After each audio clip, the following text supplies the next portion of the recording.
गोरखपुर में घर घर जाकर प्रचार कर रहे हैं योगी आदित्यनाथ। सीएम योगी ने कल गोरखपुर से भरा है नामांकन। अपने चुनावी क्षेत्र में सीएम योगी घर घर जाकर जनसंपर्क भी कर रहे हैं। योगी ने बच्चों से भी बातचीत की। सीएम योगी ने गोरखपुर गुरुद्वारा में मत्था टेका। गुरुद्वारे में मत्था टेकने के बाद योगी ने सिख समुदाय के लोगों को संबोधित भी किया। गोरखपुर में प्रचार करने के बाद सीएम योगी मुजफ्फरनगर के लिए रवाना होंगे और मुजफ्फरनगर के बाद गोरखपुर के बाद मुजफ्फरनगर में प्रचार करेंगे।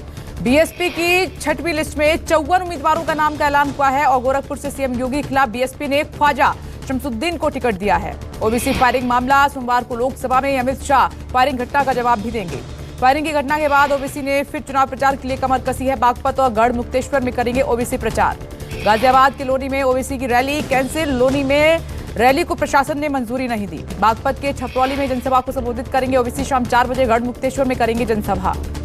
पश्चिमी यूपी में आज एक बार फिर बीजेपी के दिग्गजों का प्रचार होगा। रक्षा मंत्री राजनाथ सिंह और जेपी नड्डा पश्चिमी यूपी में चुनाव प्रचार करेंगे। राजनाथ सिंह मथुरा में सार्वजनिक जनसभा को संबोधित करेंगे और दोपहर में आगरा में 2 जनसभाओं को संबोधित करेंगे। जेपी नड्डा आज हापुड़ और नोएडा में चुनाव प्रचार करेंगे। नड्डा की पहली रैली मोदी नगर में होगी तो वहीं दूसरी जनसभा मुरादाबाद में होगी। प्रियंका गांधी का आज अलीगढ़ दौरा है।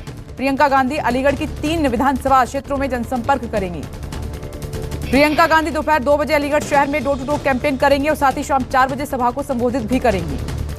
अखिलेश यादव आज अलीगढ़ और मथुरा के दौरे पर होंगे। थोड़ी देर में अखिलेश यादव अलीगढ़ पहुंचेंगे। अलीगढ़ के बाद मथुरा में अखिलेश यादव जनसभा को संबोधित करेंगे। वहीं माठ विधानसभा में लोगों से जनसंपर्क साधेंगे।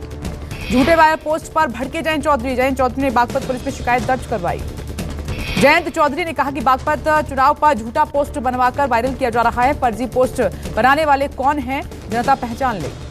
यूपी चुनाव के लिए बीएसपी सुप्रीमो मायावती ने ताकत झोंकी है। आज सहारनपुर में मायावती भरेंगी हुंकार। मायावती आज सहारनपुर मंडल की सभी सीटों के बीएसपी प्रत्याशियों के लिए वोट मांगेंगी इस मंडल की और पार्टी पदाधिकारियों के साथ बैठक भी करेंगी।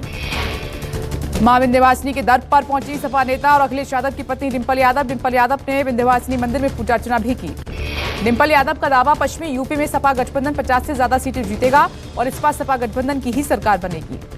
गुंडा से सपा प्रत्याशी ने गुलशन यादव राजा भैया से बताया जान को खतरा। कहा, आरोप लगाया फोन और नेट कॉलिंग के जरिए धमकी दी जा रही है।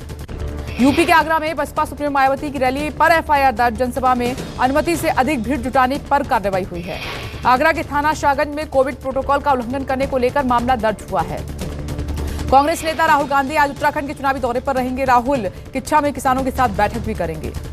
राहुल गांधी शाम 4 बजे हरिद्वार में वर्चुअल रैली को संबोधित करेंगे। चुनावी रैली के बाद राहुल गांधी हर की पैड़ी पर शाम को गंगा आरती में शामिल होंगे।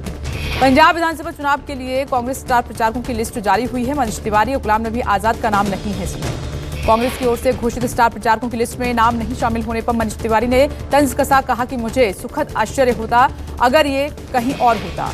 सीएम चरणजीत सिंह चन्नी के भतीजे की गिरफ्तारी पर आम आदमी पार्टी का हमला। कहा कि सरकार की जवाबदेही बनती है। पंजाब में कल राहुल कर सकते हैं सीएम चेहरे का ऐलान। कल लुधियाना में राहुल गांधी की वर्चुअल रैली है। पंजाब सीएम की रेस में चन्नी और सिद्धू का नाम आगे है। सिद्धू ने कल समर्थकों से कहा, आपको कमजोर सीएम चाहिए या मजबूत। आज हैदराबाद के दौरे पर रहेंगे प्रधानमंत्री नरेंद्र मोदी। पीएम मोदी संत रामानुचार्य की जन्म जयंती समारोह में शामिल होंगे। इस दौरान पीएम मोदी संत श्री रामानुचार्य की स्मृति में स्टैच्यू ऑफ इक्वालिटी प्रतिमा का अनावरण करेंगे और प्रतिमा दुनिया में बैठी अवस्था में सबसे ऊंची धातु की प्रतिमाओं में एक है। 216 फीट ऊंची प्रतिमा 11वीं सदी के भक्ति शाखा के संत श्री रामानुचार्य की याद दिलाती है। प्रतिमा पंच धातु से बनी हुई है।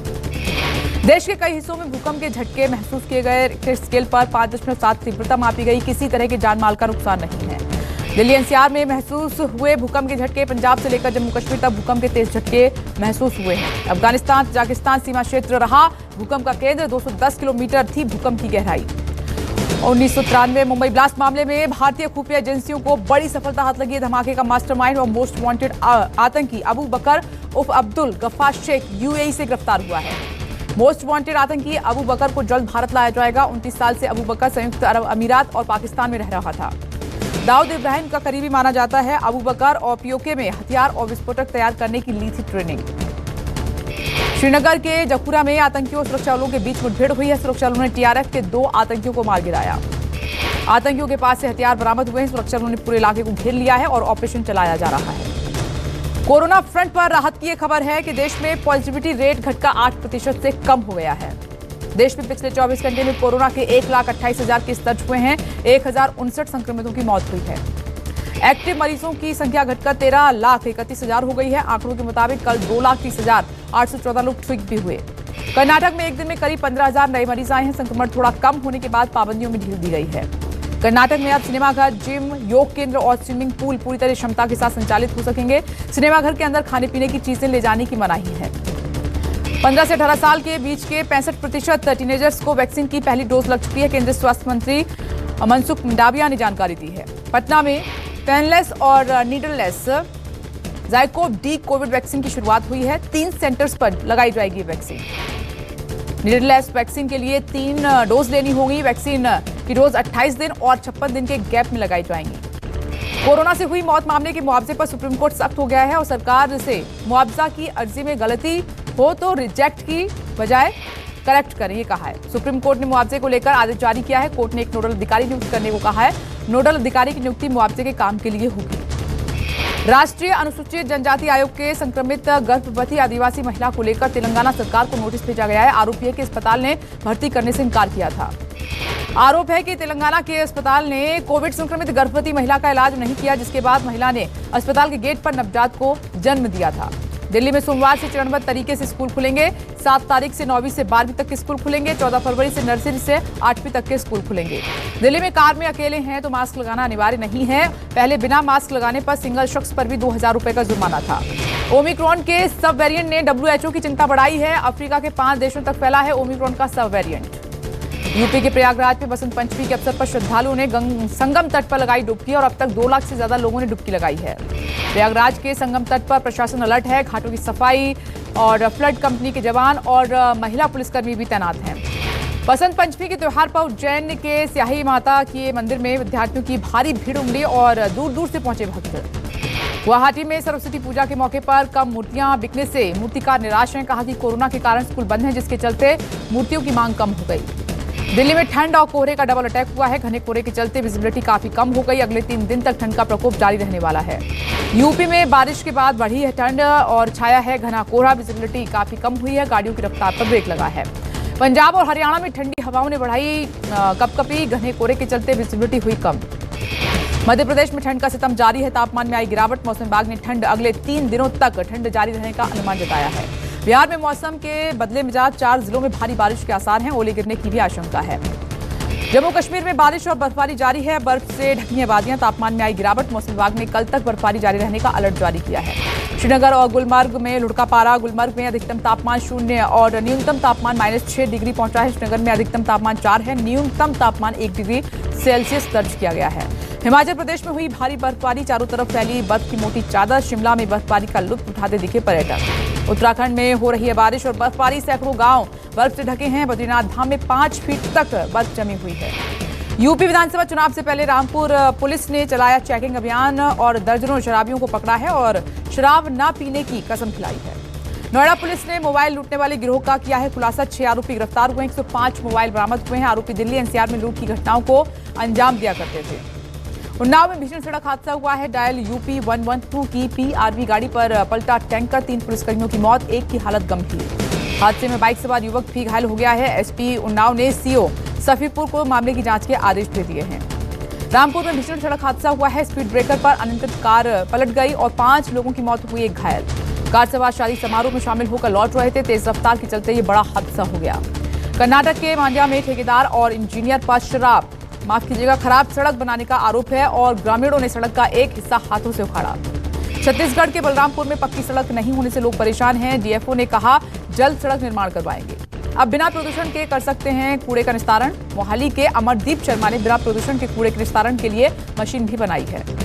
वडोदरा में भारी मात्रा में अवैध शराब को नष्ट किया गया है। पुलिस ने 1 करोड़ रुपए से ज्यादा की अवैध शराब की बोतलों पर बुलडोजर चलवाया। जिला कोर्ट से अनुमति के बाद 30,000 से ज्यादा अवैध शराब की बोतलों को नष्ट किया गया है। पुणे में स्टॉल चलाने वाले शख्स ने अब तक बचाई 125 से ज्यादा लोगों की जान। दमकल कर्मी भी लेते हैं मदद। कई बार हो चुका है सम्मानित। अमेरिकी सेना में वैक्सीन न लेने वाले सैनिकों पर सख्ती। 118 सैनिक बर्खास्त किए गए हैं। वैक्सीन न लेने वाले 3000 सैनिकों पर गाज और गिर सकती है। यूएस सेना के सचिव का बयान आया है कि बिना वैक्सीन लिए सैनिकों की वजह से बाकी सैनिक संक्रमित हो सकते हैं। नाइजीरिया के तट पर तेल टैंकर में हुआ भयंकर विस्फोट। हादसे में 20 लोगों की मौत हो गई है। नेपाल के ट्यूथन में हुआ है भीषण हादसा। ऊंची पहाड़ी से खाई में गिरी जीप। हादसे में 8 लोगों की दर्दनाक मौत। ब्रिटेन में सरकार पर संकट का बादल छाया हुआ है। बोरिस जॉनसन के 4 सहयोगियों ने इस्तीफा दे दिया है। माउंट एवरेस्ट पर दिखा जलवायु परिवर्तन का असर, 25 सालों में पिघला 2000 साल का ग्लेशियर।